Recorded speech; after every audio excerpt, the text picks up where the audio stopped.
Hey, good afternoon, everybody. Welcome to the official NXT Takeover 31. If I can aim that right, 31. Watch along here on the Jeff Meacham Network. I am, of course, the West Coast Professor Jeff Meacham. Thank you all for joining me today. Yes, I'm on the network only, not on Greg Cherry Brand, not on Facebook, not on any of those. I'm trying to stick to YouTube, so we'll see how things play out there. First of all, can you guys hear me? Okay. I'm trying something new today, so if you can't hear me well, let me know and I'll switch back to what I was doing. I literally got up about 10 minutes ago. I'm on a new medication, so so I apologize. Let's see what we got here. Cleaver calling you. Hello, Colin. Good to see you, brother. Good to see you. Brendan says, "What up, Jeff? Thoughts on the mystery guy that's going to make his appearance tonight?" And Cleaver says, "Bo Dallas, very well could be." Big G says, "What's up?" Hello, Big G. Colin says, "Just getting home from work, G." They're talking to each other. Okay, so Colin's home from work. Big G's off today and tomorrow. That's awesome. Audio's fine. Okay, cool. I'm glad the audio's fine because you notice the microphone's up here. I actually have a new toy that I got, some of you know, over the weekend. See if I can without causing a ruckus here.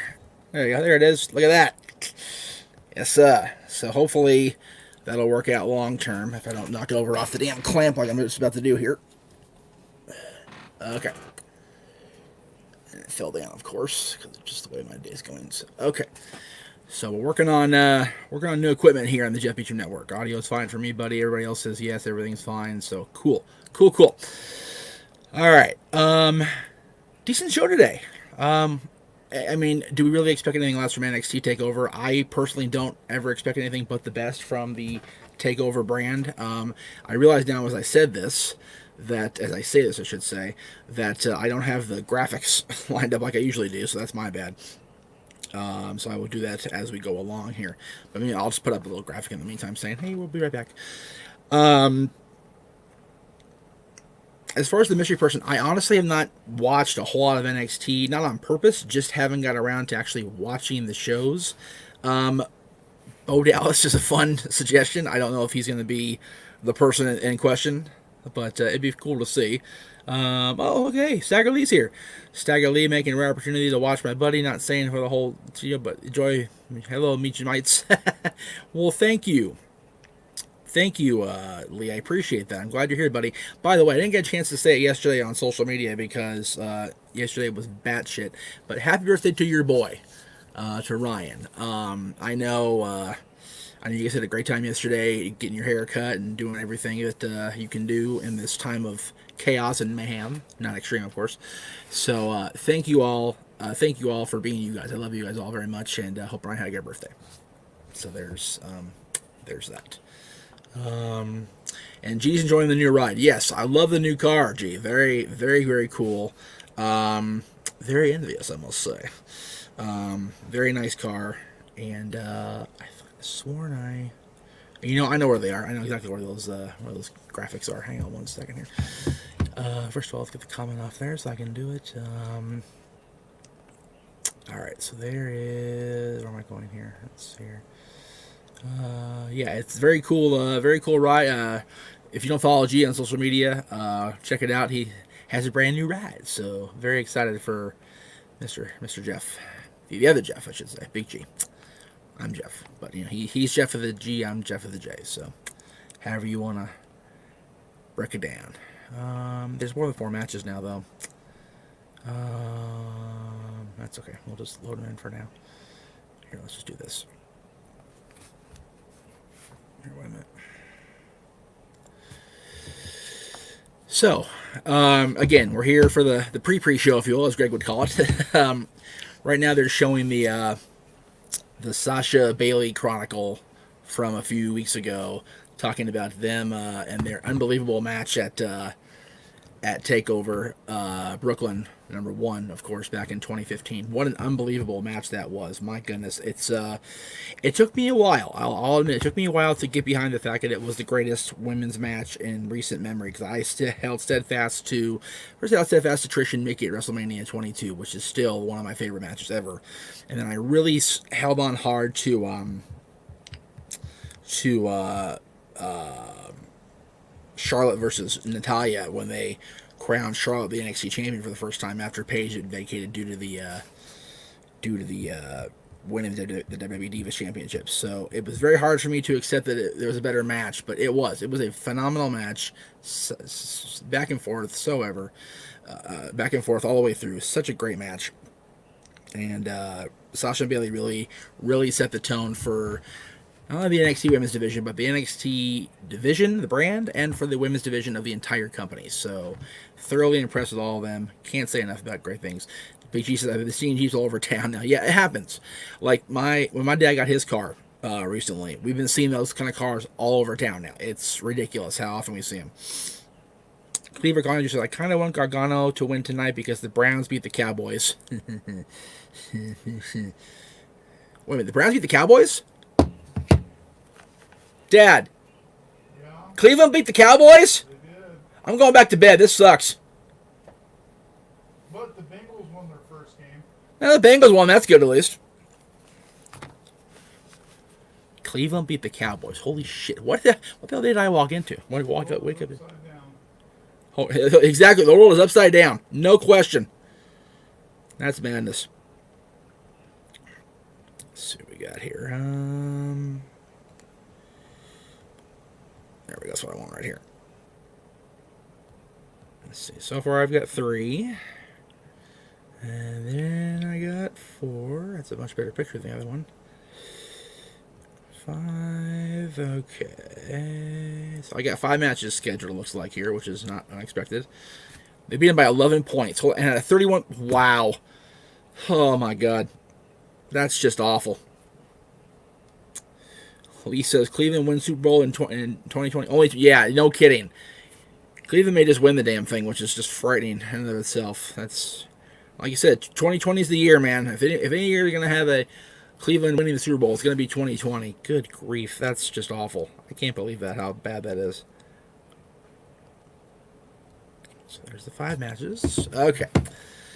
So again, we've got a really solid card. Cleaver says, I'd shit, Lee. I've just outside of Cleveland like my whole life. Yeah, the people in Cleveland have not had kind time for them football-wise at all. So if they were to win the Super Bowl, that would be tremendous for the whole city. It really would.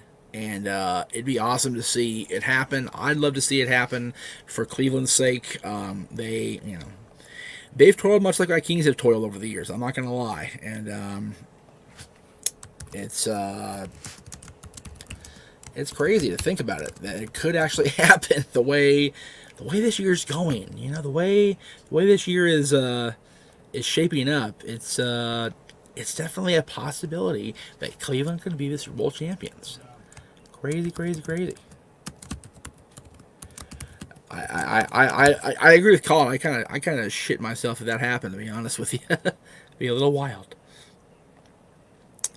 3-1, it could happen. It's it. It could. It very well could. It's one of those things where you just never see it coming. So, kind of like the RKO, right? We have to talk about the RKO, the SummerSlam you never thought you'd see or you never see coming or whatever. So it's stranger things have happened.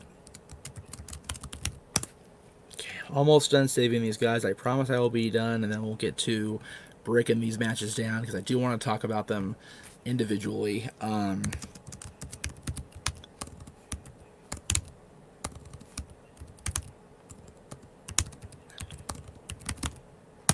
Yeah, so I woke up very small time ago because my alarm went off and I ignored it because I was so wiped out from the new regimen. So that's my bad.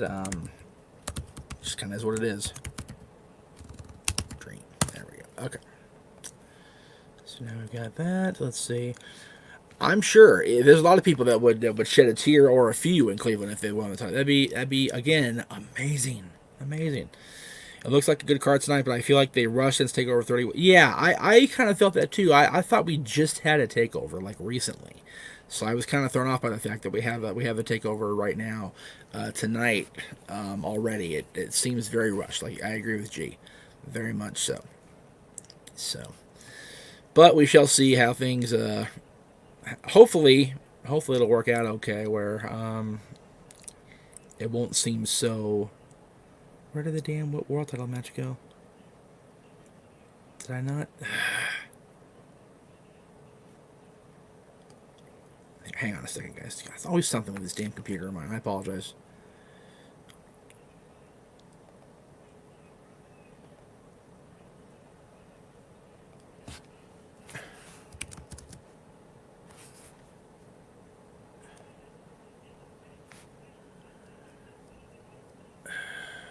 Huh.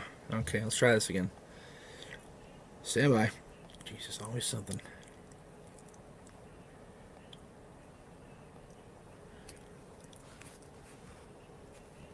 Apparently the kickoff doesn't start for them until 6:30, which is fine by me.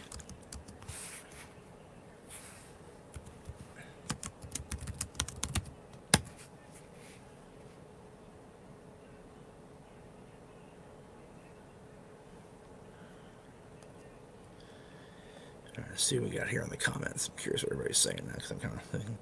Let's see. Less than 2 months ago. Yeah, exactly. So it should be a good show, but I think some matches are easy to predict. Yeah, I pretty much threw my predictions together rather quickly and sent them over to our boy Noah Foster yesterday. So it's just one of those things. I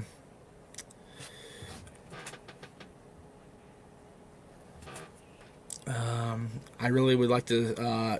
I would have liked a longer build if that makes any sense. It seems like you said it's very very rushed, very very very very forced almost. Like we had to do something. It's like why did there have to be something? Why was it so necessary that we did something today? Why can't we just build something longer, build something over the course of time, like we've always done with NXT takeovers, like we've always done with the NXT brand in general, made it seem better than rather than equal to or less than or different than. I mean, it's definitely been it's always been different, and that's been the greatest part about NXT is its differences from the quote unquote main roster. However, this seems like very much like they rushed through this. Jake is here. Jake says just can't get NXT. Don't even know why. I don't either, Jake. I love NXT. I think it's the best brand in sports entertainment today. I really do. In wrestling today, I really do. I think it's a tremendous. Great brand. So I don't know why either, but watch tonight if you have a subscription to the network. I highly suggest you watch it tonight. You may find yourself surprised at the quality of matches, at the quality of entertainment overall. I subscribed to the network originally because of the NXT presence. In fact, it was only on the network. That's the big reason why. And then pay-per-views, of course, definitely for sure. But the NXT is a huge part of it. So, all right. Now that I got that squared away, matches for tonight include we've got Kushida taking on the Velveteen Dream. Those of you guys that don't know what's going on, and I had to kind of fudge it myself here to see what was happening. I guess Kushida's come back from a brief hiatus or injury with a chip on his shoulder and very much more intense than he was when he left. So I would say he's definitely more intense, definitely better to watch it. I think he's been much more enjoyable as a fan. Yeah, he's got a cool personality. Yeah, he had a cool gimmick, but I think his intensity is what's making him better right now. And then you got the Velveteen Dream, who has been no shortage of controversy around that man in the last few months, really. So it could go either way for me. I always talk about, who's going to benefit more from a win, who's going to be hurt more by a loss. And it seems to me that the Velveteen Dream will be hurt more by a loss. But at the same time, Kushida would have a huge victory if he were to win. So, and the fact that Dream is the one that attacked Kushida, thank you, Colin, for reminding me of that. Thank you, sir. And there's definitely this chip on both their shoulders about their placement on the card and their value to the brand. I personally agree with Brendan that the Dream will pick up the victory here tonight. Jake says, I need to give it a college try, but I prioritize AEW and then main roster first and just can't fit another show in as they already is 7 hours of wrestling in my schedule. He laughs. And then the Cleaver says Kushida wins. It's funny you say that. Jake, because I have had the same problem at times. I remember 3 hours of Raw, although I watched the Hulu version, it's only an hour and a half. Thank God for that. Then you've got 2 hours of SmackDown, 2 hours of NXT, 2 hours of Dynamite, 3+ hours of pay per view. If you count for me, it's 4 because I do the pre shows. So it's a quite long a week for all of us. Then I've got my 2 hours on Monday, at least 1 hour, if not two, on Tuesday, at least one, if not two, on Wednesday, close to one on Thursday, and depending on what show it is, one or so on Friday. So my life is wrestling, and I'm not going to complain about it. I'm not going to deny it. It is, as we say, what it is. So I am fine with that many hours of content. That way I have something to latch on to each and every week I talk about these shows. So again, I encourage you to watch NXT. So speaking of NXT, the Cruiserweight Championship is also on the line tonight as the champion, and I forget his name, and I'm a horrible person for doing this, so let me just jeez, I feel so bad. I am so bad with his name. I can never say his name right the first time. So let me just, I want to say it right. I want to say it 100% right. Let's see here. List of Cruiserweight Champions. There we go. Santos Escobar. There we go. That's what it is. Santos Escobar will face Isaiah Swerve Scott. Again, if you're a fan of 205 Live, you've liked what they're doing with these two. It's been a great story being told between the two of them.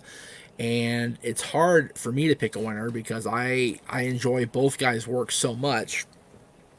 But in a show that is going to be heel heavy, in my opinion, with victories, I'm going to disagree with both Cleaver and Brendan. If I can get this straight, there it goes. And Brendan, I'm going to say, it is a toss-up for me too, Brendan, but I'm going to say that Swerve picks up the championship, becomes a new champion, walks out of the PC with the title tonight. Escobar's been champion for a long time. Remember, he's been champion since May, like late May. So actually June 3rd if you go by WWE's recognition. So that's what, July, August, September, October. That's 4 months plus that he's been recognized as the champion. So I think it's time for a change, as Owen Hart would say. That's just how I feel about it. So the North American Championship, Johnny Gargano will take on Damian Priest. I will give this prediction. At the same time, I'll give this prediction, which is Io Shirai defending the Women's Championship against Candice. I think we're going to have a Gargano sweep.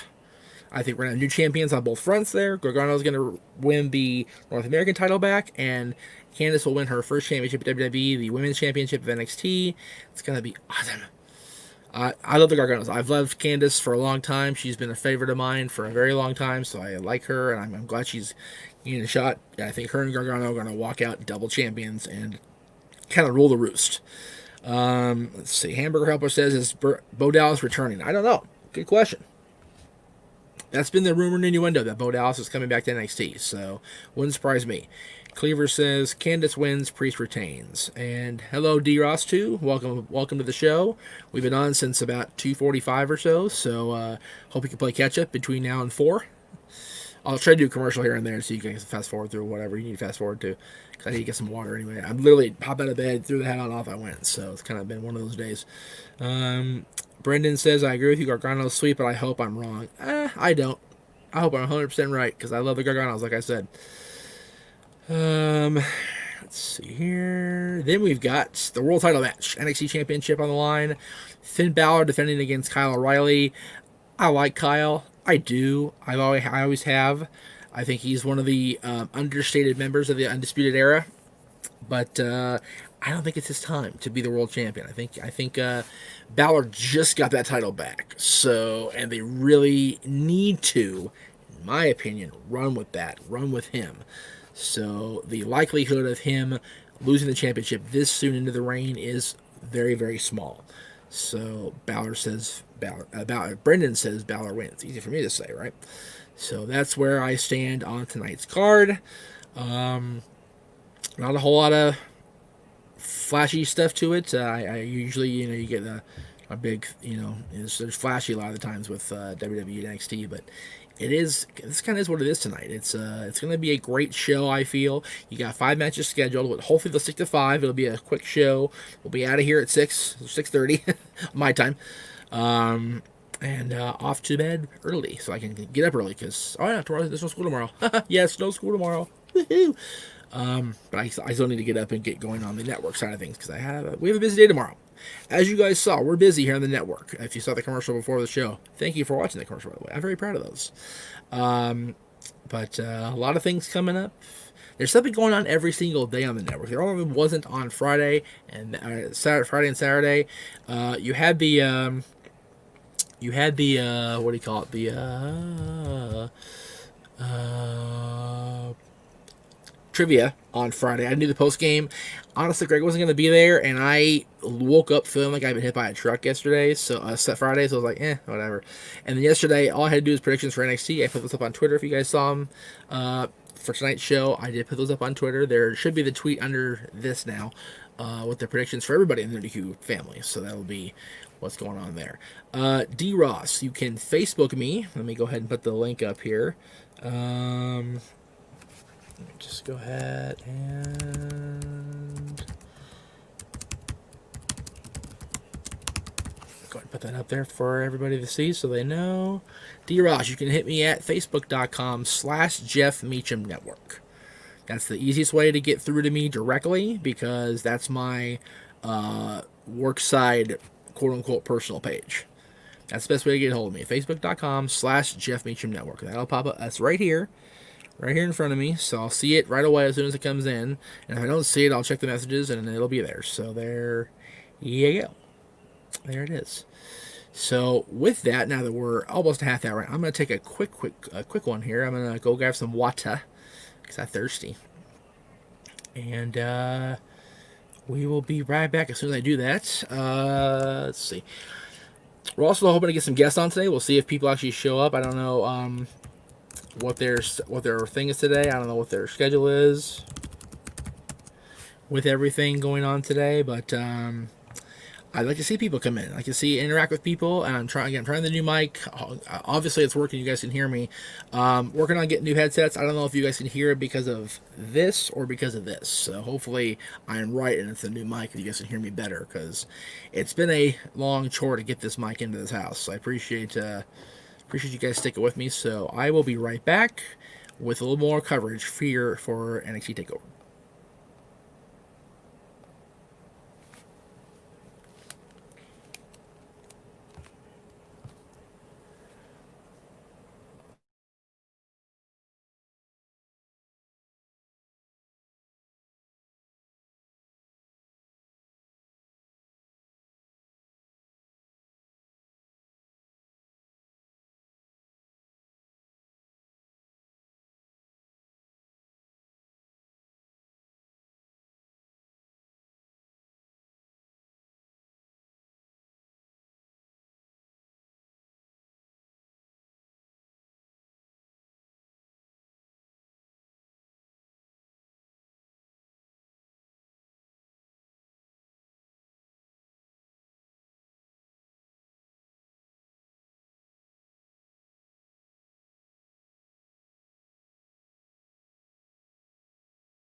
Alright, we're back. A little bit of agua going there with a little bit of Crystal Light, just to give it some flavor.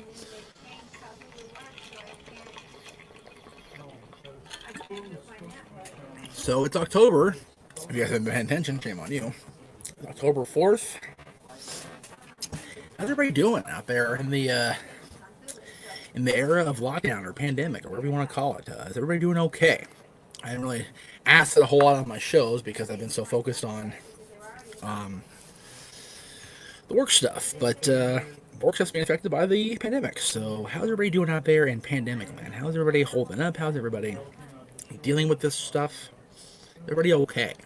I guess is the question I'm trying to ask. So I know it's challenging. It's a challenging time for all of us. It has been for the better part of this year. Actually, most of this year, because it's over 6 months that we've been under some sort of quarantine or whatever. So, just curious how everybody's doing out there in TV land. I'm curious how everybody's doing. Like I said, I've managed to stay busy, managed to stay working, managed to focus on this, focus on my son, focus on just little things, just to keep going. I actually am very pleased. I get to celebrate a friend's birthday next Saturday. Wasn't expecting to be able to do it, but I get to do it, so it's going to be fun. It's a different way than we're usually used to. We're used to going to Disneyland and doing all that, but hopefully this way will come off better. Just a simple little luncheon for two. Very nice. Brandon said I'm doing okay. All I do is go to work and home. That's pretty much all you can do, right? It's all that can be expected is to serve out basic functions. Go make the money and find a way to keep the roof over your head. I mean, it really is that simple. It really is. So, I don't see a problem with that approach because I'm doing the same thing. My parents are doing the same thing. They come home and they go to work, and they come home and they go to work, and that's But they also find ways. If I can just cause a ruckus here. Okay, down you go. Come on, everybody down. There we go. Hi. There we go. I kind of want it in the shot. It's kind of a cool looking thing, so I kind of want it in the shot.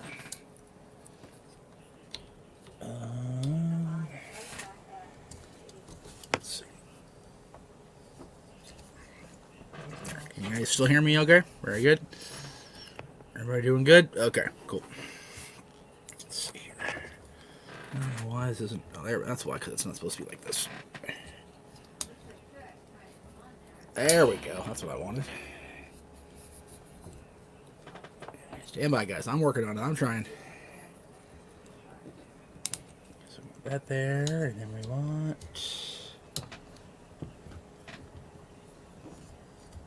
There we go. That's what I wanted right there. Perfect.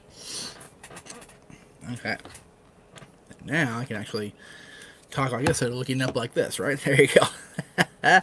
Oh my god.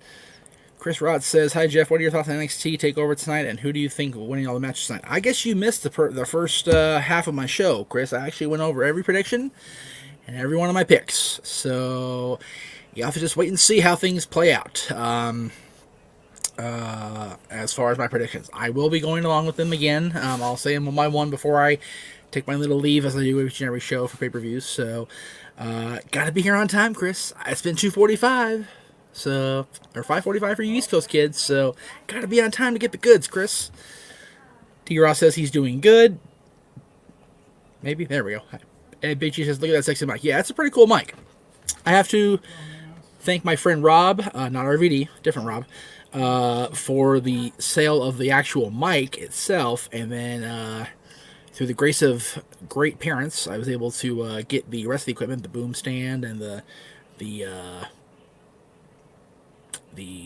equipment to hook up the microphone to make it work. So very, very appreciative of everything I've got so far. Cleaver says, "I want to see Jordan Devlin show up tonight and claim his right to the Cruiserweight Championship that he rightfully holds." Absolutely. I agree with that 100%, Colin. Devlin could very much pull a similar complaint as Sami Zayn pulled, in that he willingly...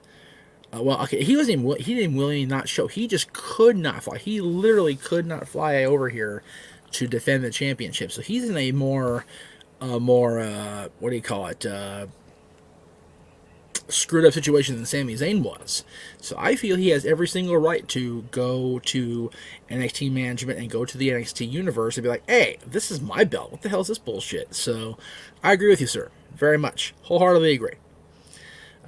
Jordan Devlin is the rightful cruiserweight champion in my eyes, much like I felt that Sami Zayn was and now is again the Intercontinental Championship, the Intercontinental title holder. He is the rightful guy, and I think Jordan Devlin is too. So I agree with both their stances, and I firmly believe we should. I don't know if we say we will, but I firmly believe we should see Jordan Devlin tonight and make his presence known in the Cruiserweight Championship. Exactly. He didn't take his ball and go home. He was he was globally grounded. I mean, let's be real. He got shafted, no question about it. Chris Ross says, who do you think is Mr. Person? Again, Chris, I said this off the show. I don't know. The rumor innuendo is Bo Dallas. That would not surprise me. We haven't heard anything from Bo Dallas since the release of Curtis Axel. So I think Bo Dallas is a great way to go, and that people wouldn't expect it because Bo Dallas kind of fell not only off the radar, he fell off the damn map when he went up to the main roster. So I believe he should be the guy. They should refocus on him. I'd be a great series of matches between him and Finn Balor, one of the earliest NXT champions against arguably one of the greatest NXT champions of all time. So there's definitely meat on that particular bone. Should they go forward with it and execute the procedure? Because I want to see Balor and Dallas for sure. That's what I want to see. So, again, as far as anybody else, I mean, I hesitate to say anybody else only because it seems that when they bring somebody up from the indies or they bring somebody over from the indies or they bring a person that's already in the system, if you will, they kind of fumble the ball with them. So I don't know. I mean, Cleaver makes a big point, and Moon would be a twist. Seen multiple reports on her, but I don't know if her actual injury status. I don't either offhand. I know she's been communicating a lot more than she used to as far as social media goes. So maybe Ember. Maybe. But it's hard to say. It really is. I personally want to see Ember come back soon. I want to see Bo Dallas come back and actually get a decent opportunity to do something. Because both of them, I think, have been greatly underappreciated and greatly underutilized. And again, to be fair to management, Ember kind of got bit by the injury bug, easy for me to say, and really didn't have a whole lot of time to develop on the quote-unquote either roster before she was hurt. So maybe when she comes back, we'll see her do the damn thing. And I agree with you, Colin. Ember versus Io or Ember versus Candice would be straight fire. Yes. There's friendship there behind the scenes on both sides. There's great chemistry from all involved. So Ember versus either one of those two, whoever comes out the winner tonight, would be a great, great feud and may even carry well over into the next Takeover, which I believe is for Survivor Series weekend. So you've got roughly, 6 or 7 weeks of TV you can really build that kind of feud on. Especially if Ember's a surprise. If Ember's a surprise and she shows up out of nowhere and takes out the champion, then you've got 6 or 7 weeks, whatever it is, or even I think it's after Survivor Series, so December 6th is what Colin is saying. It very well could be. If they've got that long, they can build something really strong out of this. They really could. So I don't see why not.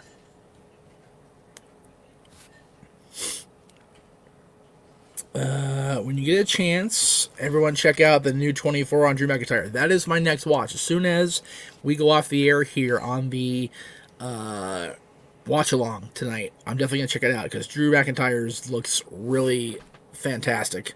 And Cleaver says, I plan to tomorrow. Gee, it's supposed to be cold and rainy here.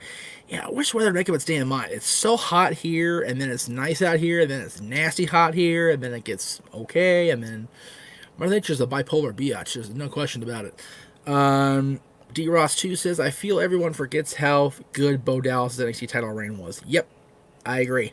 He was a solid NXT champion in a time where NXT really didn't have a whole lot of exposure outside of local markets and international syndication. There was no network back then, so you didn't really get to see these guys on a long-term basis each and every week. So, and Bo was the man who was champion going into Arrival. People forget that. He was the man that lost to Adrian Neville on the very first show that eventually would become known as Takeover. You talk about NXT Arrival, so it's madness. So Cleaver says it went from 80s last week to rainy in mid 50s this weekend. Welcome Cleveland. Hey, Cleveland rocks, man. It's crazy here too. It doesn't rain a lot here, but it's definitely crazy weather. I mean, as far as the heat being up and down, and the humidity is terrible. We have like Florida humidity here now. It is gross. I hate it. I really do. I know I'm dogging on California a little bit too much today, but that's how I feel. And I think that anybody out there that believes there's no change in our climate globally or especially locally, I think is out of their damn minds. Big G says, what are my thoughts on Mela being back? I love it. I think her costume, her presentation is a little bit too much. The makeup is not very subtle at all, from what I've seen. And I hope they do better with her in the weeks to come. Cleaver says, Bo Dallas is the fourth longest NXT championship reign. Exactly. He's like the fourth longest reigning champion in history, and people sleep on him, and it's ridiculous. So, we're on the air with pre-show. Let's see what the Undisputed has to say. The UE walking in, Kyle looking, shaking his hands off, looking nervous. There's Finn Balor arriving at the PC also. It's gonna be crazy, man. And there we go, Scott Stanford and Sam Roberts. That's my cue to mute the TV. There we go. So half-hour kickoff for them, which means I could have gone at 3:15 and had a lot more time to prepare. So, oopsie. But that's okay. It's all good, as I say. Yeah, Mela being back, G, I'm very happy Carmella's back. I always like seeing Carmella on my TV, without question, but I feel the presentation is a little bit over the top, and I don't know if it's the way they did her makeup, or if it's the overall package, or whatever the case may be. I feel that kind of lost the zeal, the zazz, if you will. Cleaver says, Bo Dallas' own brother, The Fiend, says, my brother's a better worker than I. There you go. Fiend speaking truth. Spouting truth. Brendan says, gotta love them using Corey Taylor's Culture Head for theme. Oh, yeah.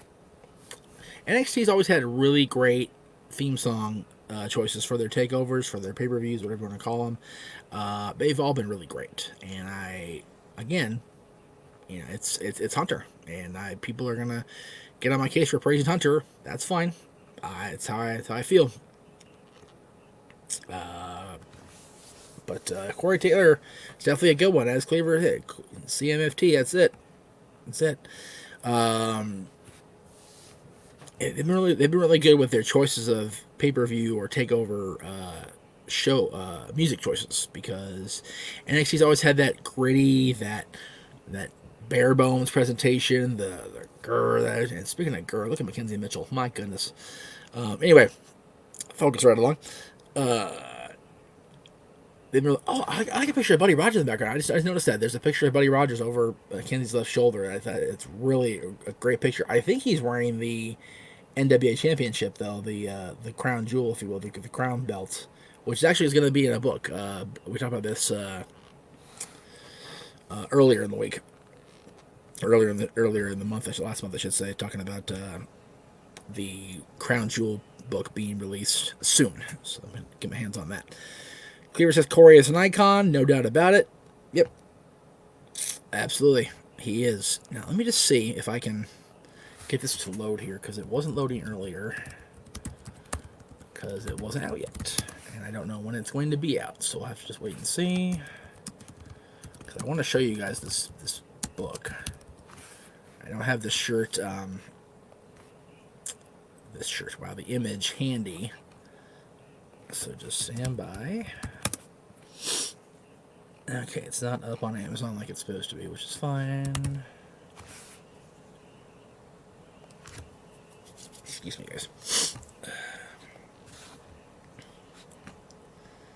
Okay, it's not on Amazon yet. They're working on it, obviously. Late October. Okay, first it was October, now it's late October. Let's see if it will do that problem. No, it didn't. Okay, that's not what I wanted to do. Oh, hang on. What's that, guys? Oh, it is what I think it is. Bub, I'm on the air. Patriot game today. Huh? I got pizza. I'm ready for the Patriot game. Cool. Hey, look, you're on the air. Bubba, you're on the air there, everybody. Oh, okay. What's up? Oh, me and Mom watched Halloween 1 and 2. You did? Yeah. And Mom said, okay, so we're going to watch 3. I'm like, which one? You're welcome. The one that isn't... No, he's just like, really? Well, a little bit, because I was... It is what it is. Oh, what'd you say, Dad? I was told you had to be 13, so I'm kind of like, okay.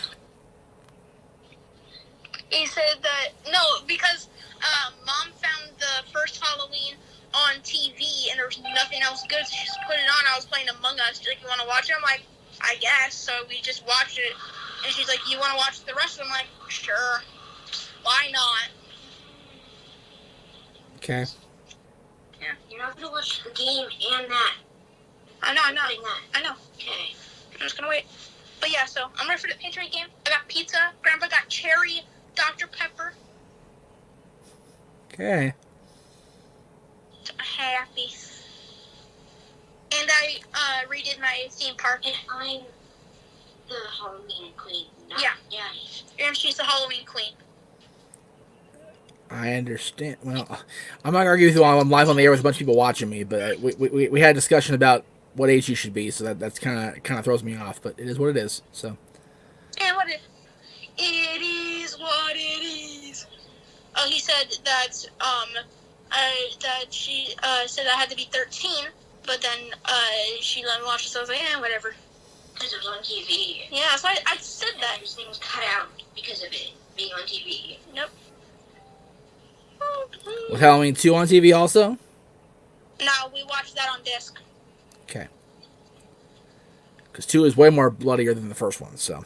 Okay. Not really. The only real bloody part is the ketchup vein part. Which is pretty dope, too, if you ask me. Lee says hi, by the way. He can hear you. Stagger, Lee says hi. Who does? Lee, my buddy Lee. Oh, okay. Tell him I say hi. He can hear you. He heard you. So. Oh, okay. He also says cherry pepper is the bomb. Okay. And my buddy Colin says, Dylan, go clean your room. Huh? My buddy Colin says, Dylan, go clean your room. I didn't have to. What? Oh, yeah, we're meeting Julian tomorrow, so I'm going to wear my Julian Edelman jersey over. Well, there you go. Yeah. I love you. Love you too, bud. I guess Bye. I'll continue my horror binge when you get home, so we can watch the rest of them with me. I can watch the rest of them with you now, at least. Yeah. Or we can actually watch Jason, because Mom wants to show me the Halloween, so we can watch Jason. Or Freddy. Well, I know your mom won't. Freddy and Jason are way more violent than Michael is, for sure. Hell no, I won't do Freddy. Fuck that. I won't do Freddy. No. Now, I'm on... When you get back, I'll be on Jason Part 4, but I'm probably going to watch a couple of those while you're gone, so... Gutted Jack Sparrow alive. Oh, yeah, very much so. Gutted Jack Sparrow, my God. Did he actually? Yes, he did. Yeah, in Johnny Depp's first major motion picture role, he got gutted from the inside and pretty much got swallowed into a pool of blood and guts. But hey, at least it's better.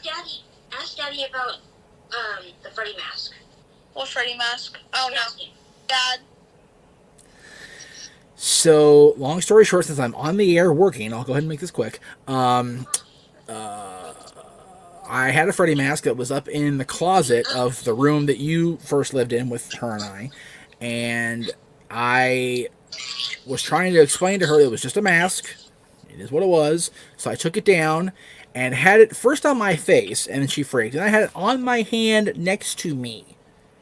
And she still had a complete breakdown. And then he put it on, and I freaked. Yeah. I would not come out of the room. No. I was like, no. I hid that thing so well, I still can't find it to this day. You hid it in your closet. Well, it's not there now because Mom's in that closet. Mom has that now, and she hasn't seen it. I don't know. Maybe Freddie came and took it away. All I know is I put it in that closet, like you said, up in the closet where we used to live, and since I moved out with you guys in 11, I should say, it has gone missing. So...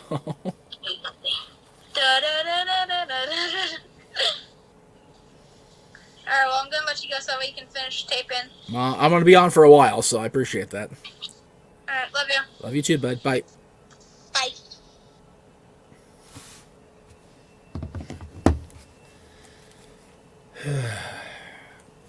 The perils of parenthood.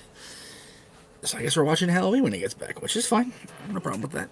They can watch 3 together. I ain't watching 3. No way I'm watching 3. Let's see here. Kind of lost track where I was here. I feel bad for Tegan Knox, another tornado injury. Yeah, ACL is the worst. I've had people that I know that have knee troubles, and it sucks. And for Tegan to have another one really sucks. I feel terrible for her.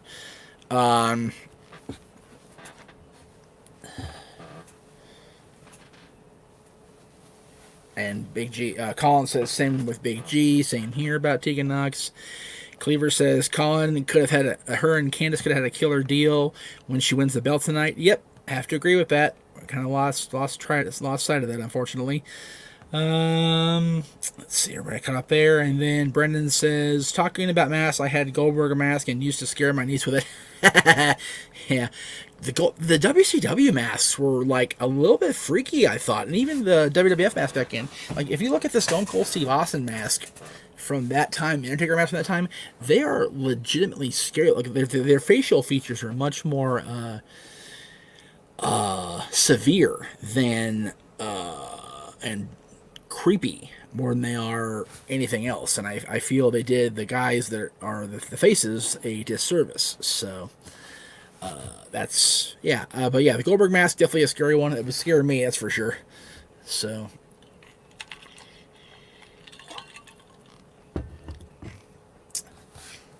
Cruiserweight champ making his way in, giving the fist bump to his buddies.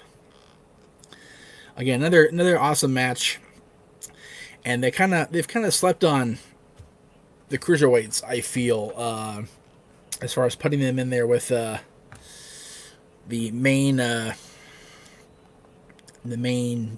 guys on NXT, and just instead having them. Again, I totally get them wanting to focus on the cruiserweights on 205 Live because that's their show after all. But I feel the championship's been kind of, if you don't watch 205 Live, which a lot of people don't remember, it's on still after SmackDown, because SmackDown's got this huge Fox presentation, and they forget the fact that the Cruiserweight show is on after SmackDown, still on Friday nights, every Friday night.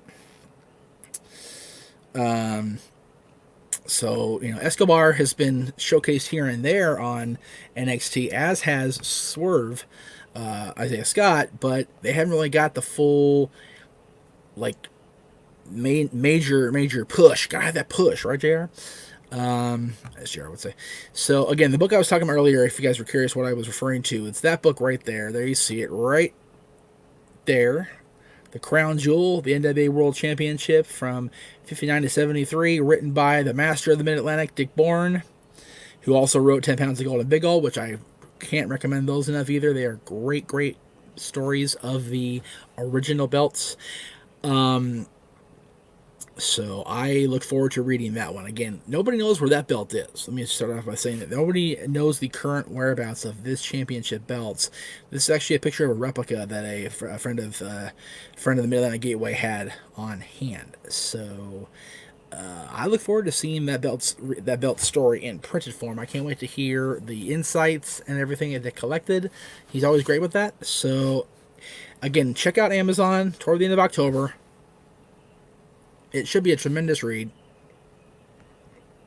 because he's a great author. He's got all kinds of stuff on there. He's got all kinds of different, what do you call it, different books about the Mid-Atlantic territory. He's got the U.S. Championship on there. He's got the Minnesota Wrecking Crew on there. He's got all kinds of different stuff. It's tremendous. Love his stuff. The buzzers are going to be tremendous today, apparently. D. Ross says, I remember the Halloween mall catalogs. The Sid mask was freaky. Yes. Yes. Freaky, freaky, freaky. Scary looking.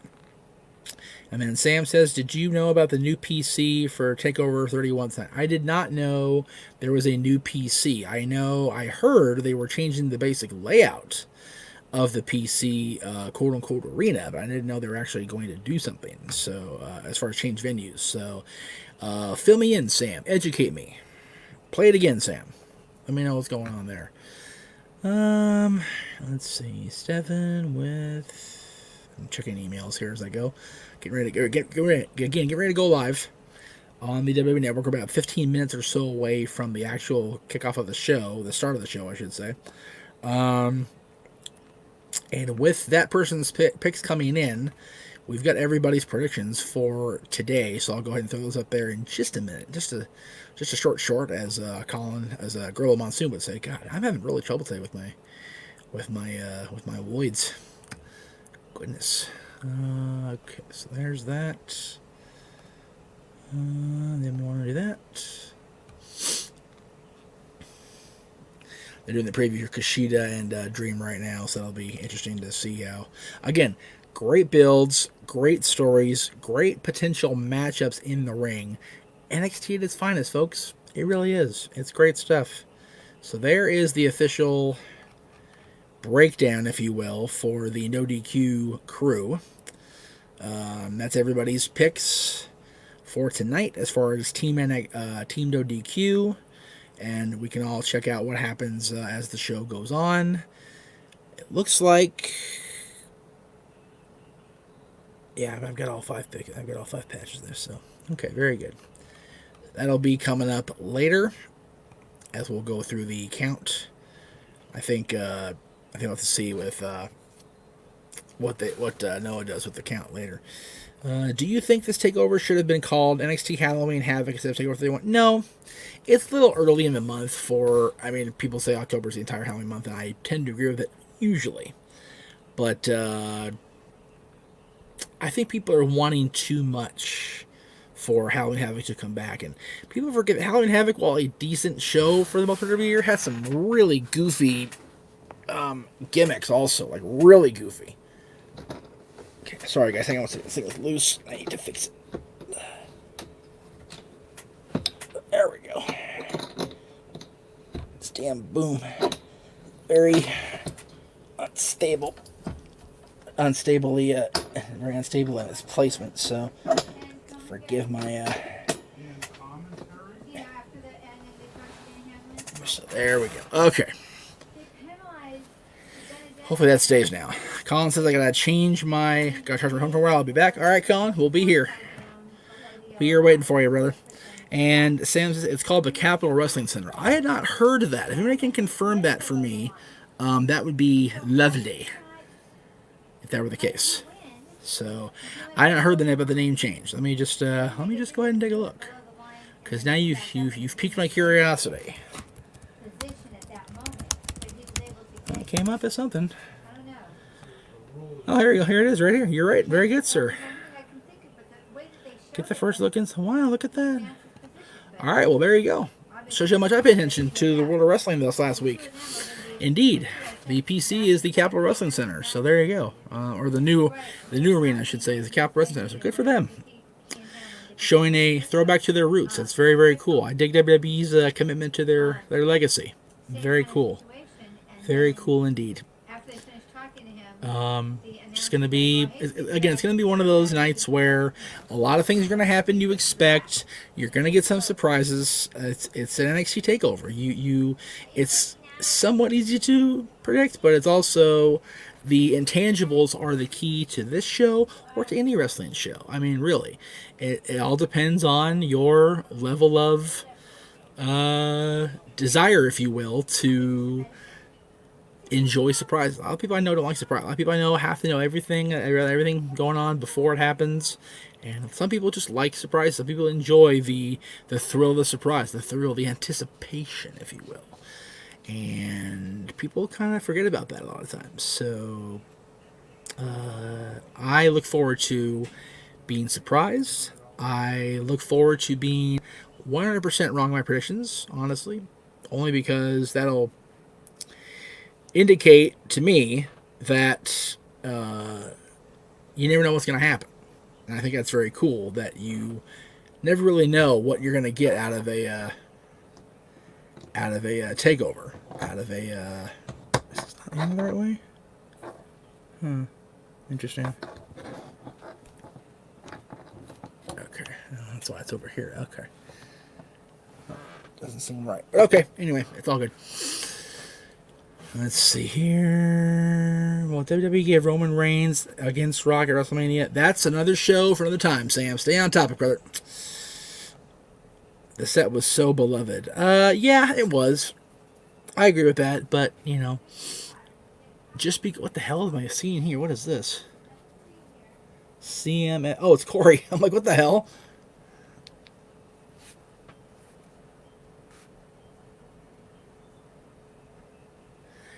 Anyway, BG says, do you see a break with Escudero soon? We've been saying that for over a year, right? G, I can't decide whether I want these guys to break up or not. It'd be different. It'd be a switch. It would be a switch for sure. But I don't see it happening. Maybe after Kyle loses, there'll be a little bit of dissension in the ranks. So maybe then, but not right away. That's gonna be a big, like, oh my god moment, and maybe they need an oh my god moment right now. Maybe not. I don't think they should break them up based on this. But I do feel that calling them up to the quote unquote main roster as a unit is not a good idea.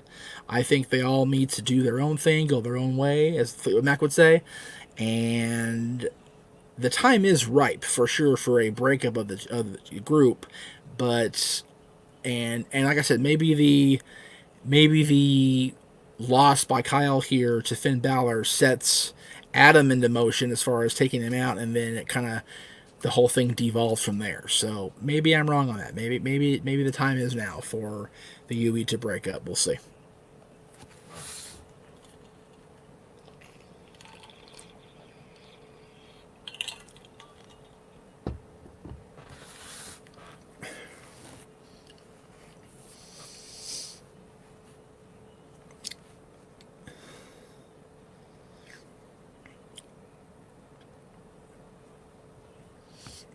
I'm watching the NXT championship preview. So people are so happy to see Balor back, and then he turned heel. It's like, oh, wait, we don't know if we like him. I love it. I love the whole presentation. Brendan says, I think break the UE up, but keep Kyle and Fish as a tag team. Yes, I agree with that. Definitely keep Bobby and Kyle together as a tag team. They have the thing where they could definitely be a great tag team on Raw or SmackDown, Fish and Bobby and Kyle for sure. And I think Roddy would do great on his own in the Intercontinental US division, if you will. And I think that Adam is a solid contender for the world title or the universe title, or whatever the hell you want to call it. Both those guys, all four of those guys have Raw, SmackDown potential. We saw Adam on Raw and SmackDown during the Survivor Series thing last year before last, whatever it was, the year before last, last year. So there's definitely meat on the bones. So I would agree with calling them up, and I would agree with keeping Kyle and Bobby together when they do bring them up to the main roster. And I say main roster like NXT's on its own brand. I am so conditioned to say that, but just kind of is what it is, kids. So, just a quick double check. Everybody hearing me okay on this mic? Hello, hello. All right. We all good on there? Because I love my new setup's great. I love it so far. So, working on a new headset. We're gonna get that next month, hopefully, if not December. DR said, "New Day can stay together. Why can't the Undisputed Era?" I think the New Day is a Vince project, and I think that they have lobbied harder than the UE to stay together as far as the three of them. And yeah, remember, they got the injury bug right now. Both Woods and Kofi are hurt, so Big E's kind of carrying the load, doing his own thing. So maybe the exposure of Big E doing his own thing will keep maybe separate them at last. We'll see. Shall see. Let's see what we got here.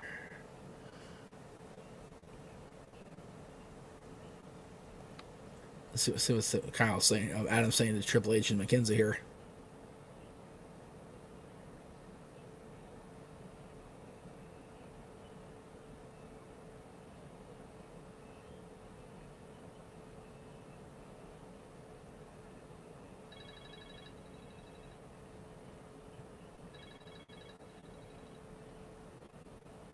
Sound, I guess.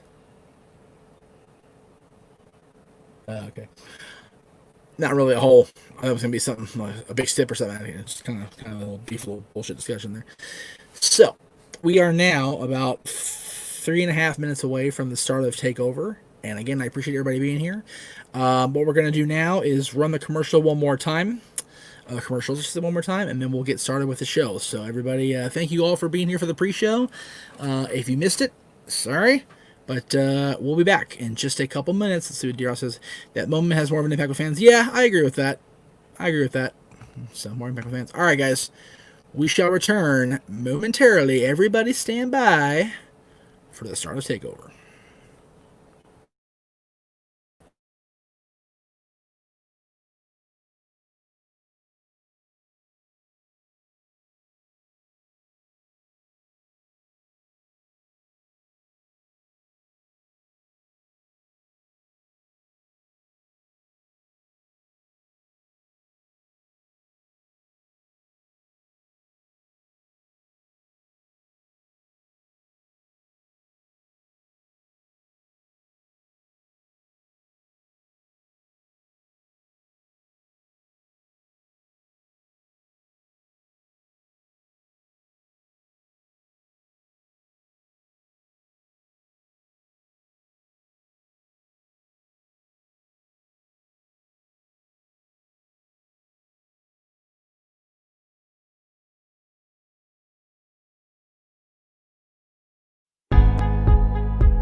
Welcome back, everybody. You are live with me here on the Jeff Meacham Network, watching along as we see the introduction on TV for the first time of the Capitol Wrestling Center in Florida as we watch NXT Takeover 31.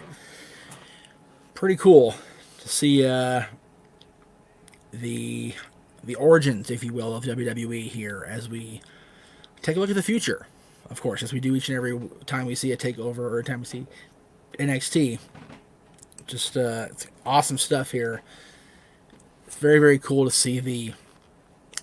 I'm such a big history guy. I love the history of the company. I love the history of Capitol Wrestling and WWE, and well, that's cool. They actually used the old Capitol Wrestling logo for the Capitol Wrestling Center as opposed to the Capitol Wrestling Corporation. Very cool. Oh, I like this. Look at that. Nice. Very cool presentation to start the show. I love it.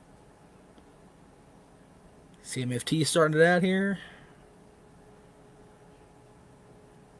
Love it, love it, love it.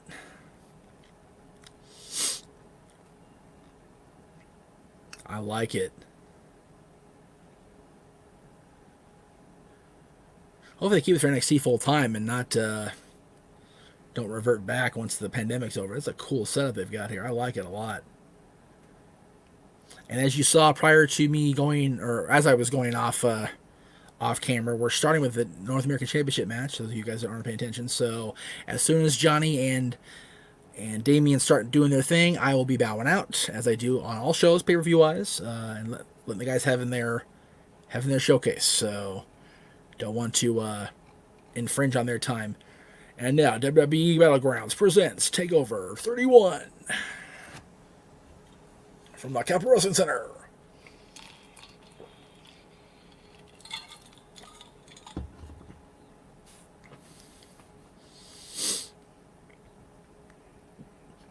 Love it, love it, love it.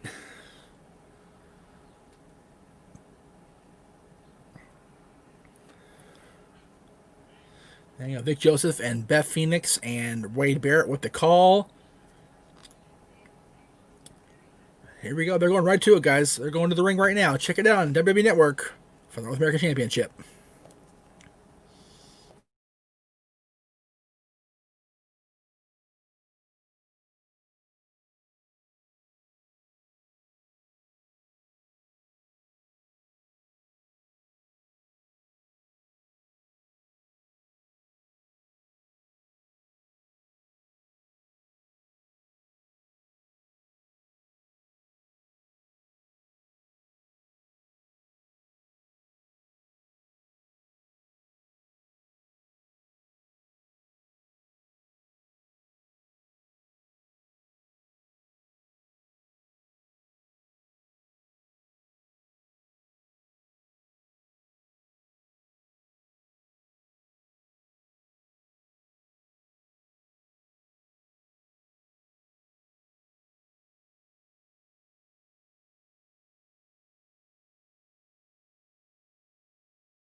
Well, hell.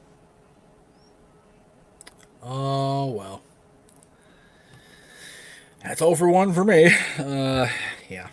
Oh, well. What are you going to do?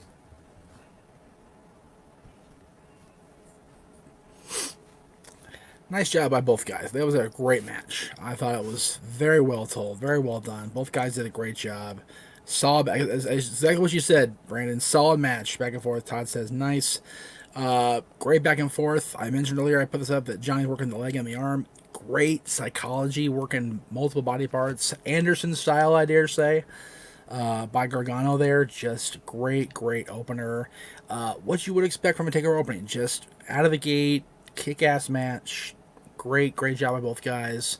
Credit to Damian Priest for kicking out of a low blow and the super kick. That was no small feat. You don't see that a lot anymore.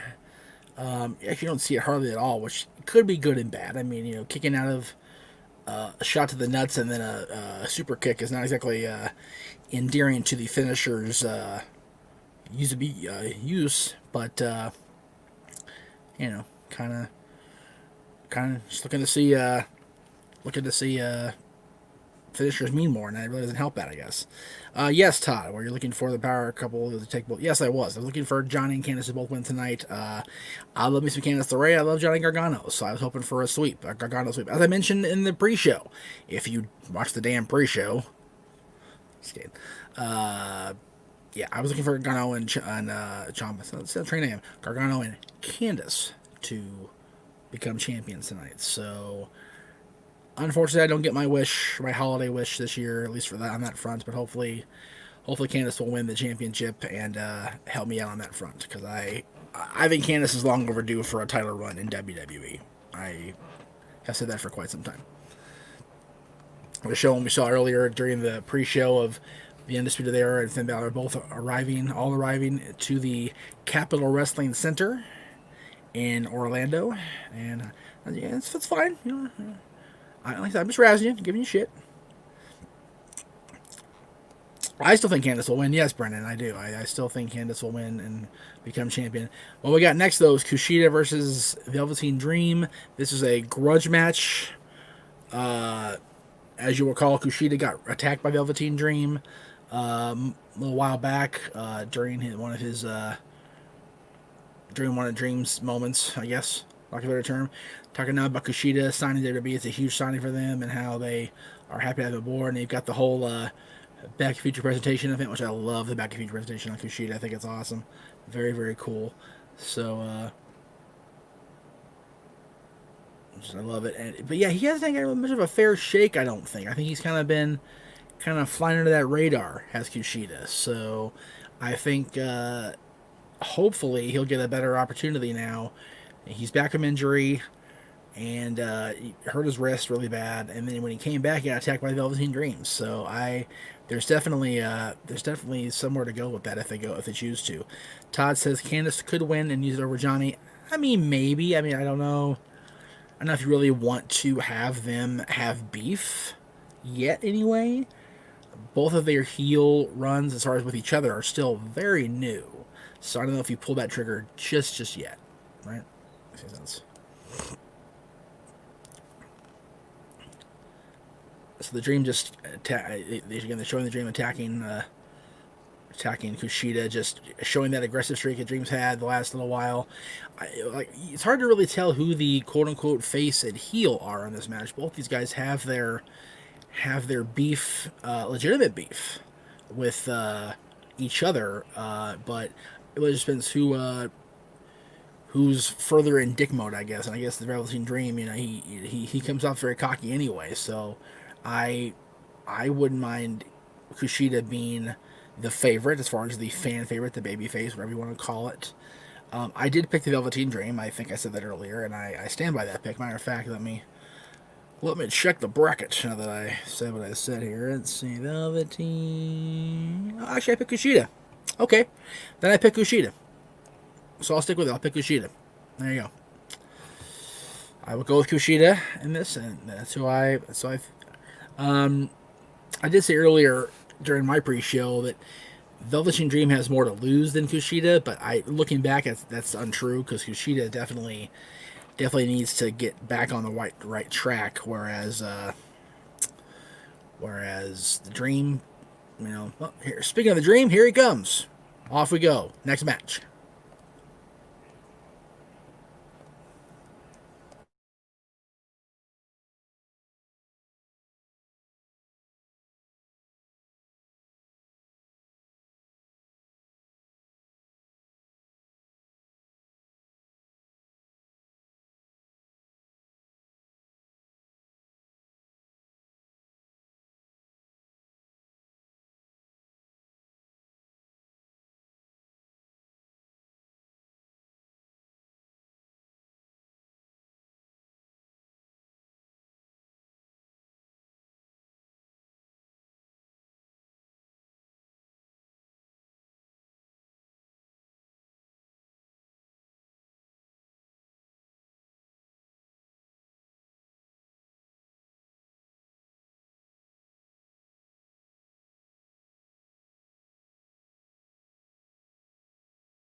Wow.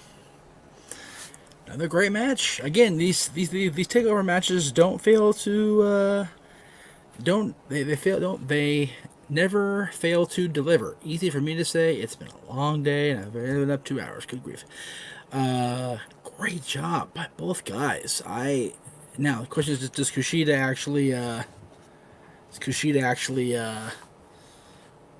go back to his nice ways and shake hands, or we're going to see another breakdown here? We'll probably going to replay, so it doesn't matter.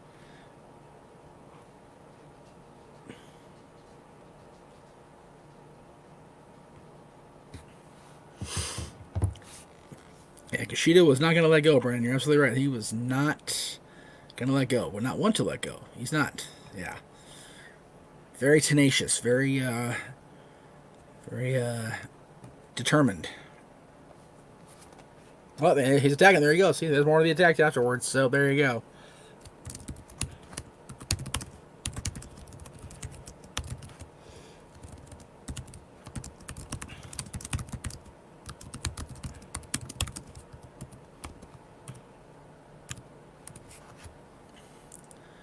Man, Dream is just punishing him. Or Kushida's punishing the Dream, rather. That's crazy. Ugh. Making a statement, Mr. Kushida is. My goodness. I love the comment, or who was that? Big G with the comment. I got to throw it up there one more time. Doc Brown versus Marty McFly. That was awesome. I wonder if that's why Dream did his hair the way he did, because it was a dig at Kushida. It wouldn't surprise me knowing the Dream's personality, so it's kind of funny, right? Man, he is just wearing him out with that arm. He's just... God. I wonder if they're writing Dream off here.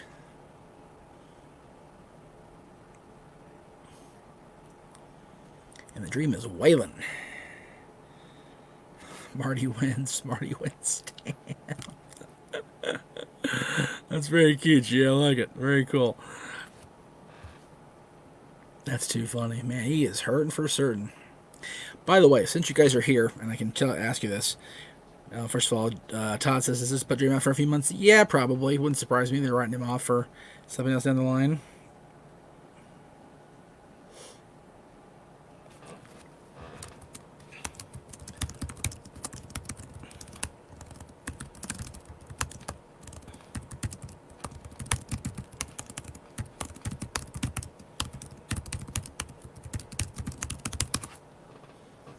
Okay. Seeing it preview. It looks like the Munsters house or the Adams Family house, one or the other. Oh, hi. There's Shotzi. Hello.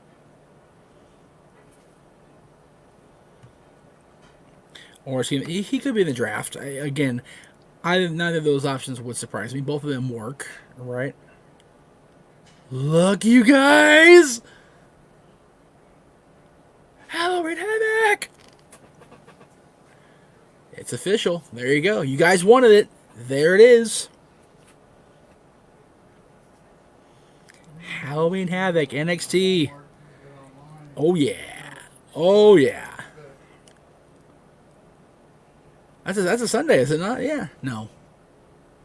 28th is let's see, 31st is 1, 2, 3, 10, 17, 24, 25. That's a Wednesday night. So it's the next episode. But you guys have been wanting Halloween Havoc back. There it is. Very, very exciting. Very cool. This should be good. The Women's Championship. Io Shirai against Candice. But it looks like coming up next, we're going to have the Cruiserweight Championship match. Santos Escobar against Isaiah Swerve Scott. Now, to stay consistent with what I said to the No DQ team, I picked Isaiah Swerve. Easy for me to say. Isaiah Swerve Scott here. So that's what I will stick with here on the air with you guys. I do believe it's going to happen. So.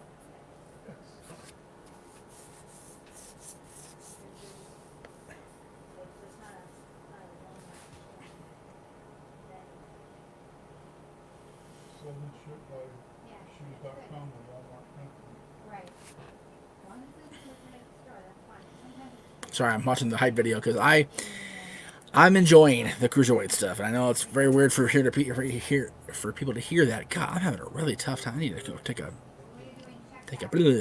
break when I go off for the next match here. Yes, Brandon, Halloween Havoc is back. Very exciting. It's a 2 hour show, so you get most of a pay-per-view length. Not quite all, but most pay-per-view lengths. That'll be cool. Curious how they're going to integrate the Halloween Havoc theme into the Takeover episode, because remember, that weekend is Halloween. The 31st is that Saturday, so gotta do something big. Gotta be really big shoe, as Ed Thal used to say. Gonna be cool. But coming up, we're gonna have another cool match here. I think these guys. This might be the match that everybody's not really thinking much about. But if you are in the camp of the 205 Lives Matter, then I definitely would have to say it's going to be an interesting night ahead for you guys, because you got Escobar and you've got Scott. It's going to be awesome. Yeah, Mikey's telling me in the private chat that the Prescott's numbers were awesome and I don't get it. And Mike D with the easy comeback. Cowboys have the worst defense in the NFL. They're terrible. They're awful. You know, the defense can't seem to get their shit together. So that's why the Cowboys lost today, from what I am seeing as I go along here. It's a bad day. I mean, you can't lose to Cleveland. And I know Cleveland's hot. They got a hot hand right now, and that's fine. But traditionally speaking, you can't lose to Cleveland. That's bullshit. Anyway, on we go. Cruiserweight Championship is on the line right now.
Indeed, Brandon. What a match. Sorry for the brief little shot of me there. I didn't mean to have that happen. I was kind of trying to upload stuff. It didn't work out to my advantage. Excuse me.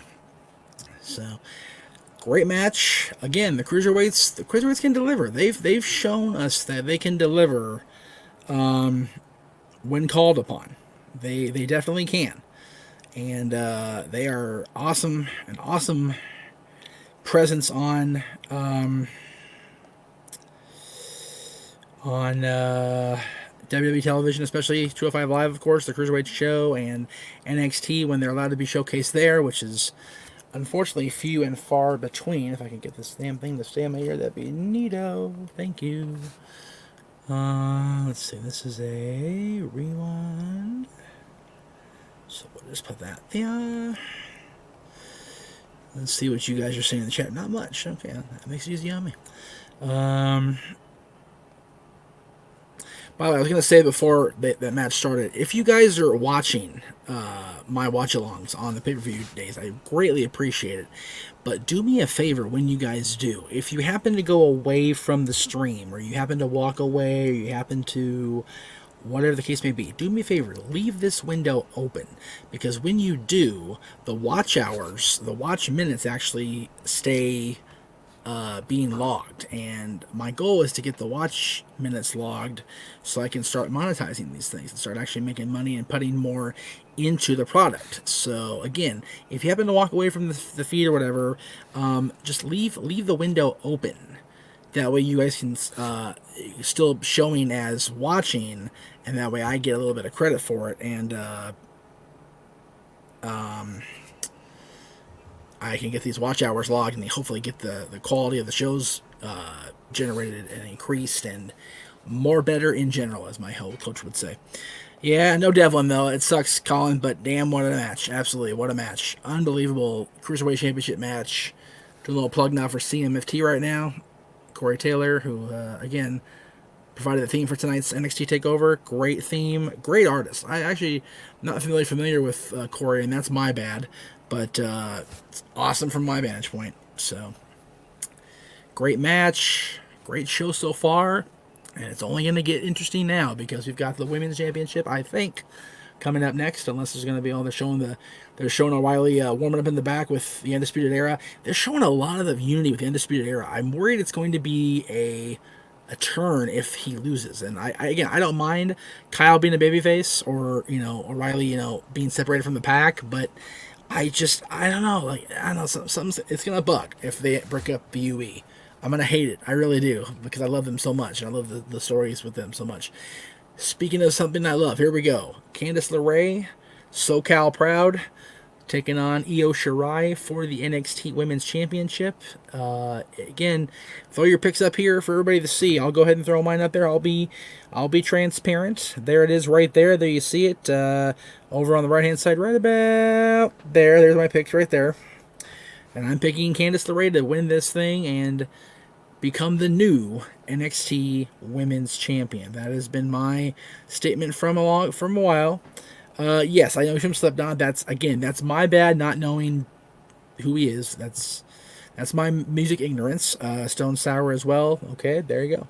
Again, very, very musically ignorant. And that's not my fault. Or that's not anybody else's fault but mine, I should say. That is 100% my fault. That I am not better educated in the music than I am. That's just lack of desire, lack of want to. Not really. Not that I don't care, because I do care. But I actually I'm fine with country music, and I'm fine with enjoying that style of music and classic rock. There's some current rock I like. There's some current stuff I like, period. I'm not really opposed to the new stuff necessarily. I'm a oldie guy. That's who I am. And according to Mike D, it's looking like you're going to have to wait to go to WrestleMania LA until 2022. Yeah.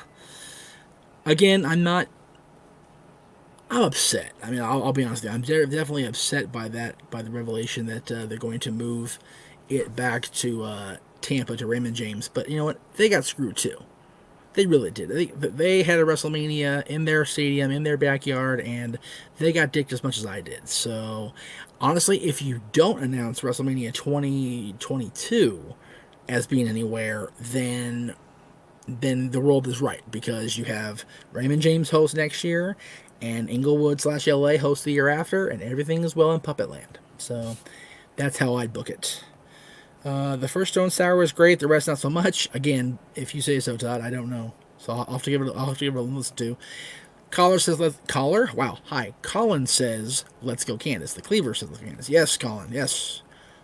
And Todd says, Slipknot is everybody's favorite cup of tea. I have noticed that Slipknot is definitely an acquired taste, from what I have heard of their material. But again, I'm not opposed to it. Just not my, as you said, Todd, cup of tea. I am very much a country boy through and through. You'll actually find me on Sirius XM either doing the country music or the 50s on 5, 50s on 6, the old stuff, like the really old school stuff sometimes before even my dad was born. I love that music. I love that era of music, the Sinatra era and the Sammy Davises and all those guys. Those are awesome, awesome, awesome artists, and I prefer their music over today's material. Mike D says Yankees versus Dodgers World Series. I'm actually hoping for Houston. And if they're out, I don't know that because I haven't watched baseball. I haven't watched much any TV this weekend. I've been very, very bad on the TV for this weekend. So, but I'm personally hoping for. Oh, look at that! I believe that's. I'm pretty sure that was Imperium there, sitting there in the crowd. Let's see. Tatsu got to go the O. All right, well, we'll see. Here comes the challenger. Off we go again, kids.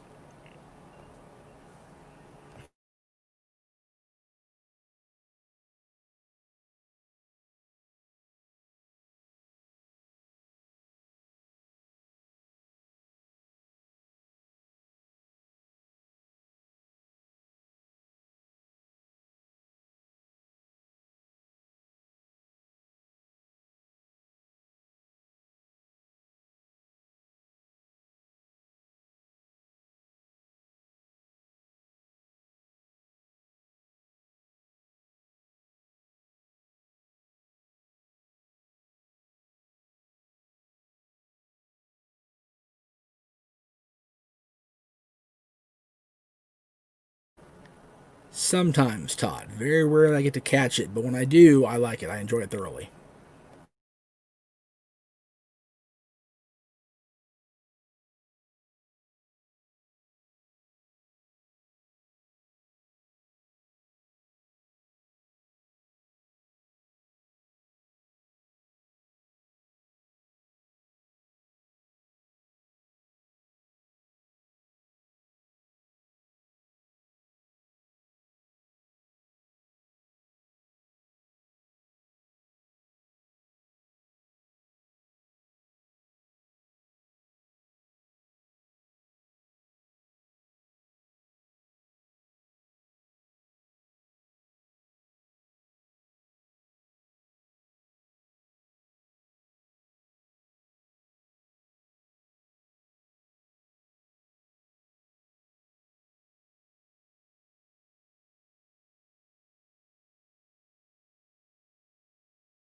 That's bullshit.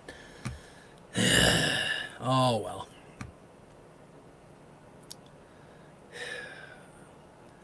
The Gargano way was not the way tonight. Especially on predictions. Alright, let's see where we're at here. I'm curious now. I got one. I've got one right. Okay. Yeah, me. I got one right. Jesus. No, not sweet. Boo hiss. Boo hiss. Poor Candy. She does deserve the title. She is one of the best they've got, and she should be champion. My prediction sucked tonight too, G. Without question. It's been a rough night for the predictions. Rough. Oh well.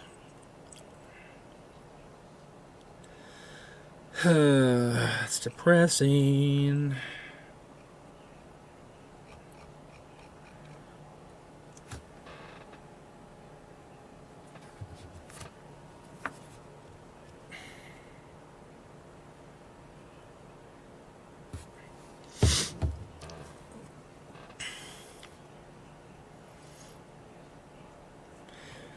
Okay, well now that we've checked all that out, again, yeah, the cheaters, man, the heels are not looking good in that match anyway, because they threw everything at Io but the kitchen damn sink, and it didn't work out for him. Io Shirai is still the champion, and there you see her kind of gesturing like, "Come on, bring it on. Who's next?"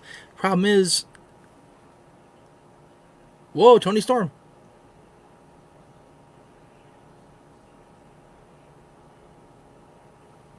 Tony Storm.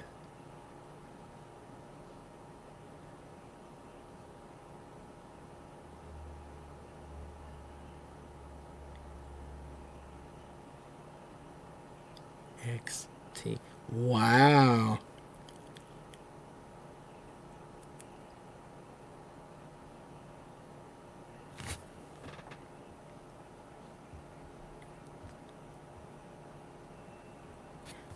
Tony time. Nice. Good for you, Tony. Right on. Tony Storm with the warning. Here she comes. She's coming to NXT. Not UK. NXT. Very, very cool. I dig it. So how we have a commercial. Be ready for the screams. No, maybe not. It's very cool to bring back Halloween Havoc, though. I'm very happy about that.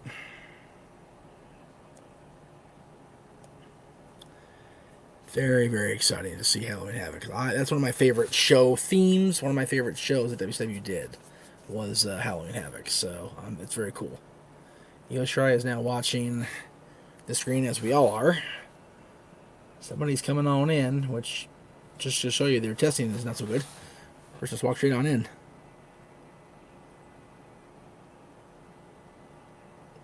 Tony has a little bit of, excuse me, not Tony. Io has a little bit of a look on her face like, what the hell?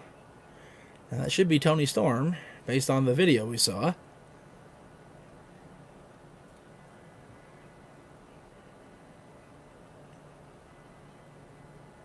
Amber Moon! Nice. Who called that during the pre-show? Amber Moon, my goodness.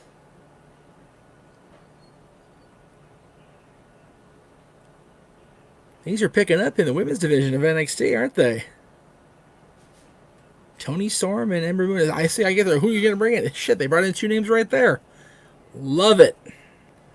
Love it. Very, very cool. Well, we just hit 3 hour mark. For those of you keeping track. Colin did, yes. So there you go. Yeah, Colin said it, man. Ember, me. There you go, brother. So glad she's back. I agree.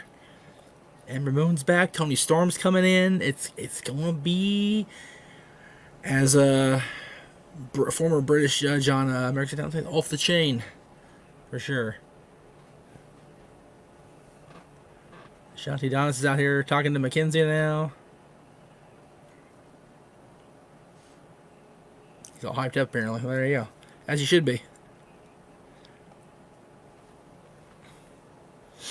Let's see, Mike.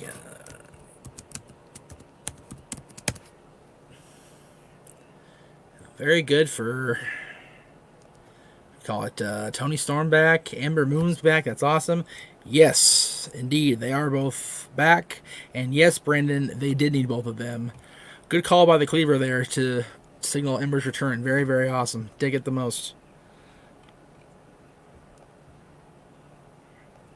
Excuse me, that was a nasty little hiccup there. Sorry about that, guys.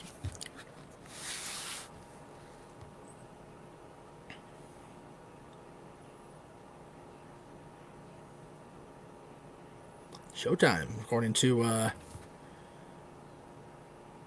it's showtime. There you go. That's it. I love it. Here we go. It is now time for the main event. NXT Championship, Finn Balor and Kyle O'Reilly. Again, I picked Balor. Again, let me show you the prediction pool one more time. Everybody that missed out earlier or has missed it along the way. There's how it breaks down for the NoDQ team. A lot of you I know are in the NoDQ Galaxy predictions pool as well. So if you guys are doing well there, best of luck. If it's close, here's hoping this match goes your way. If it already is over based on your predictions, then there you go. I can't believe everybody thought it was Bo Dallas. I honestly had no idea. I was just kind of throwing Bo out there because people were throwing Bo, and I was like, okay, sure. I mean, Bo would be different, right? But it's very unexpected for sure. Cleaver 7-3-1. Mike, please save that question for tomorrow. Today's about NXT and the watch along. I will greatly appreciate getting to your question tomorrow. Absolutely 100%. But that's a talk wrestling question, not a NXT Takeover prediction question. So keep that in mind. I only mentioned the Cowboys earlier because people brought it up, and the Cowboys just suck, and I feel like a very bad sports fan because the Cowboys are so bad. Ugh. But yeah, here we go, man. I mean, it's Balor's time. You know, Balor finally has the championship back in NXT. He's getting that showcase that I felt he's deserved for the better part of 4 years. And yes, the likelihood that he would have got it had he not been hurt at SummerSlam against Rollins, he would have been a dominant Universal Champion. Yes, I believe that is the case. But here we are. Circumstances are what they are what they are. And he's now the NXT champion, and he's facing a guy in Kyle O'Reilly who, really, Kyle's been kind of the one kind of laying back, kind of on the fringe of the Undisputed Era, not been showcased properly from my point of view, although he's got the great air guitar and the fans get off on the air guitar thing. I think people are sleeping very, very deeply and hibernation-like on Kyle O'Reilly, and I think that he has the opportunity to show the world that he can be better and will be better, and he's been toying the indies for a long, long time, as has Bobby Fish, as did Roderick, as Adam Cole. So all 4 of these guys are primed for a huge breakout moment. Will it be tonight? Probably not, in the form of Kyle O'Reilly becoming the champion. But again, time will tell. They're all due for the main roster. I think they're all.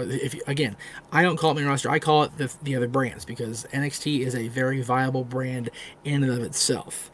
And I feel that all 4 of these guys are definitely worth the showcase of a Raw or SmackDown or a major pay-per-view. But, the fear always is when they get called up, quote-unquote, will they be wasted? I feel these 4 guys might, especially Kyle. And as you said, Colin, Kyle O'Reilly is a class athlete through and through.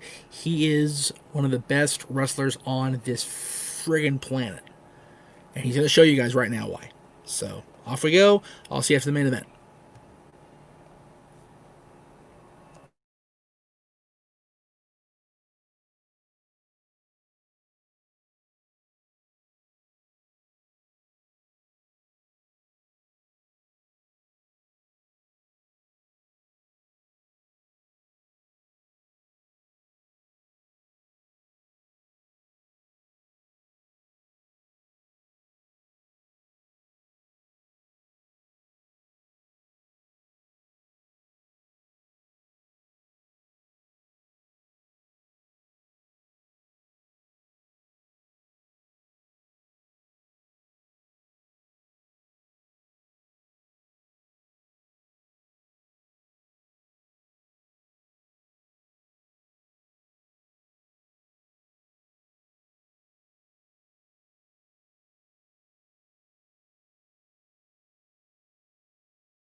Wow. That was something. Excuse me. Shot here. Kind of move stuff around here trying to get dinner on the table.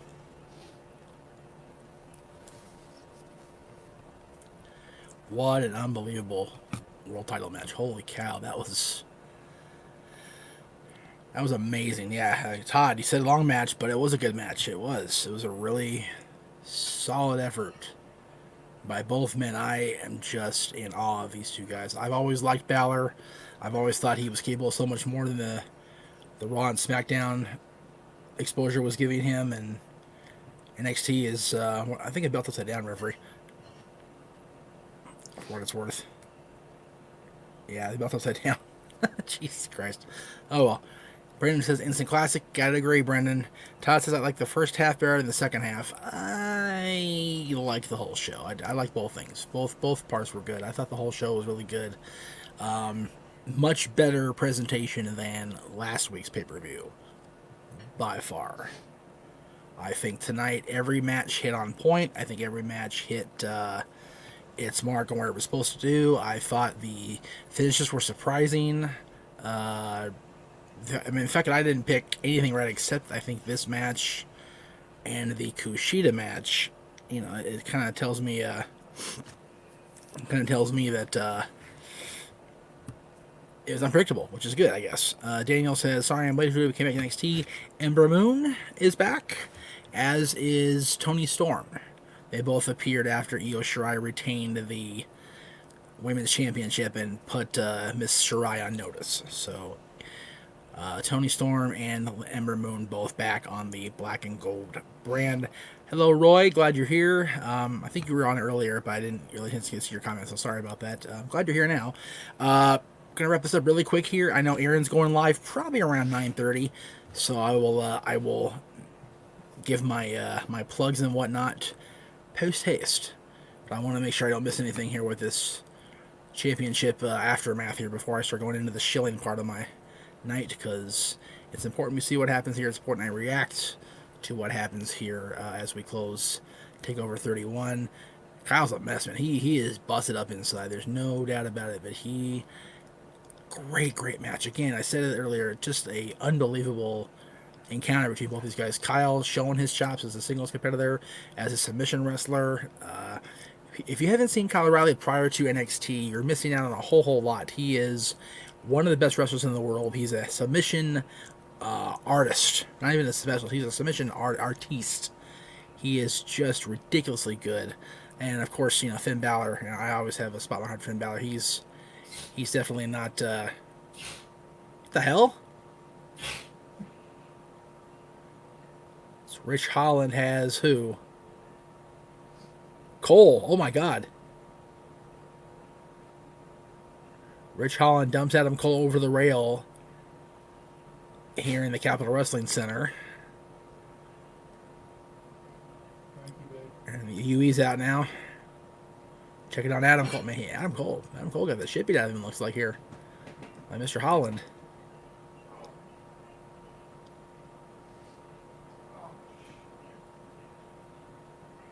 I think you're a little too overreact.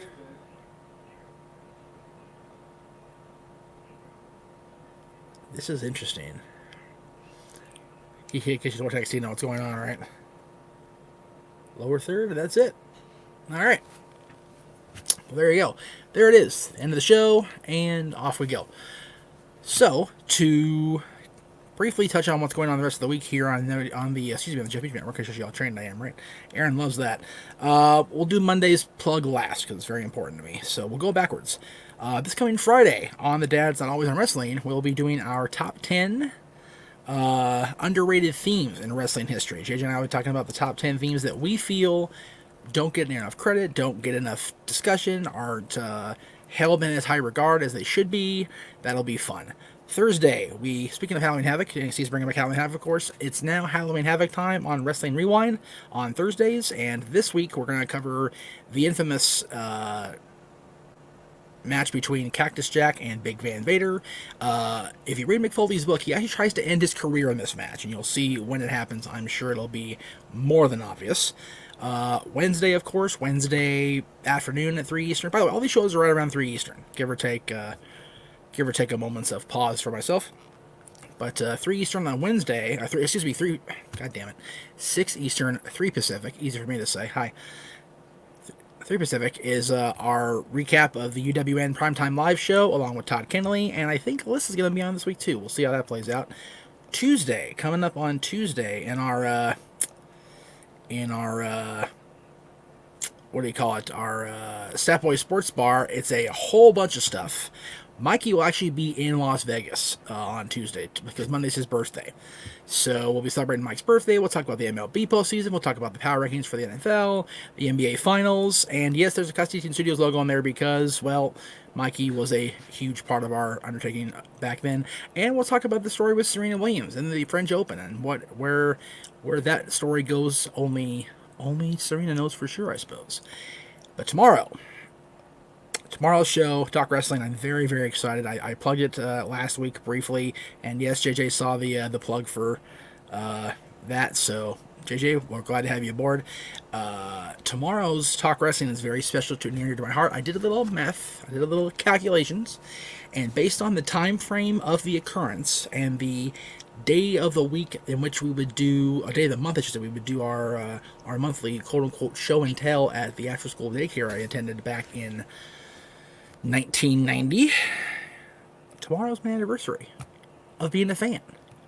There he is, little Meach. And you'll note the figure to the left side of the screen there. Very integral part of this process of me becoming a fan. And it's going to be a great show for Talk Wrestling tomorrow. So please stay tuned for that. Again, don't forget to check out NoDQ.com for all the latest news and features in professional wrestling. There's all the links there underneath the tabs there you see, NoDQ and NoDQ.com for the various links. You can catch us on Anchor at anchor.fm/Jeff Meacham. All 5 of my weekly shows are, generally speaking, up on Anchor every week. If there's not a NoDQ.com Wrestling Challenge postgame show, then they'll be on Anchor every week. If not, Friday will be dark, or we'll figure out something. But coming up next, right here on YouTube, don't forget to check out Aaron Riff's full recap and review of tonight's pay-per-view. That's youtube.com/AaronRiff NoDQ. Thank you guys for watching along with me the last almost 4 hours now. God bless you guys. Yes, without question, that match of the year candidate. It was a different match of the year candidate between O'Reilly and Balor. Awesome. And D. Ross has A+ show. Well, feel free to give the grades over at Aaron's show. Again, one more time, that's AaronRiff.com, Aaron Riff No DQ on YouTube, for a full recap and review of tonight's pay-per-view, the Takeover, and we'll see you guys over there. For right now, I'll see you tomorrow on Talk Wrestling, where again, we'll be celebrating a very huge milestone for me as a fan. 30 years as a wrestling fan. I can't even believe it's a real thing, but it is. So please come on back with me tomorrow. We will see you guys tomorrow right here on the Jeff Meacham Network for Talk Wrestling.